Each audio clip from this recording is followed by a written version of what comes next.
ಯುದ್ಧದ ಪರಿಣಾಮ ಹಡಗು ಸಂಚಾರದಲ್ಲಿ ವ್ಯತ್ಯಯ ಉಂಟಾಗಿರುವ ನಡುವೆಯೂ ಯುಎಇಯಿಂದ ಬಿಟುಮಿನ್ ಹೊತ್ತು ವಾಣಿಜ್ಯ ಹಡಗೊಂದು ಕಾರವಾರ ಬಂದರಿಗೆ ಆಗಮಿಸಿದೆ. ಚೆಂಗ್ ಎಕ್ಸ್ ಎಂಬ ಹೆಸರಿನ ಈ ಹಡಗು ಯುಎಇಯ ಕೋರ್ ಪಕ್ಕನ್ ಬಂದರಿನಿಂದ ಮಾರ್ಚ್ 3ರಂದು ಹೊರಟು ಸುಮಾರು 9 ದಿನಗಳ ಪ್ರಯಾಣದ ಬಳಿಕ ಕಾರವಾರ ಬಂದರನ್ನು ತಲುಪಿದೆ. ಸುಮಾರು 5,500 ಟನ್ ಸಾಮರ್ಥ್ಯ ಹೊಂದಿರುವ ಹಡಗು ಸುಮಾರು 3,100 ಮೆಟ್ರಿಕ್ ಟನ್ ಬಿಟುಮಿನ್ ಹೊತ್ತು ತಂದಿದೆ ಎಂದು ಬಂದರು ಅಧಿಕಾರಿಗಳು ತಿಳಿಸಿದ್ದಾರೆ. ಮಧ್ಯಪ್ರಾಚ್ಯದಲ್ಲಿ ಯುದ್ಧ ಪರಿಸ್ಥಿತಿಯಿಂದ ಹರ್ಮುಜ್ ಜಲಸಂಧಿ ಮಾರ್ಗದಲ್ಲಿ ನಿರ್ಬಂಧಗಳು ಎದುರಾದ ಹಿನ್ನೆಲೆಯಲ್ಲಿ ಹಡಗು ಪರ್ಯಾಯ ಮಾರ್ಗದ ಮೂಲಕ ಪ್ರಯಾಣಿಸಿ ಕಾರವಾರಕ್ಕೆ ತಲುಪಿದೆ.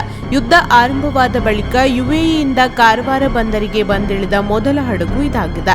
ಸದ್ಯ ಹಡಗಿನಿಂದ ಬಿಟುಮಿನ್ ಇಳಿಸುವ ಕಾರ್ಯ ಪೂರ್ಣಗೊಂಡಿದೆ. ಯುದ್ಧದ ಪರಿಣಾಮದಿಂದ ಹಡಗುಗಳ ಸಂಚಾರ ಕಡಿಮೆಯಾಗಿದ್ದು, ಇದರಿಂದ ಕಾರವಾರ ಬಂದರಿಗೆ ಪ್ರತಿ ತಿಂಗಳು ಸುಮಾರು 60ರಿಂದ 80 ಲಕ್ಷ ರೂಪಾಯಿ ಆದಾಯ ನಷ್ಟವಾಗುವ ಸಾಧ್ಯತೆ ಇದೆ ಎಂಬ ಆತಂಕವನ್ನು ಅಧಿಕಾರಿಗಳು ವ್ಯಕ್ತಪಡಿಸಿದ್ದಾರೆ.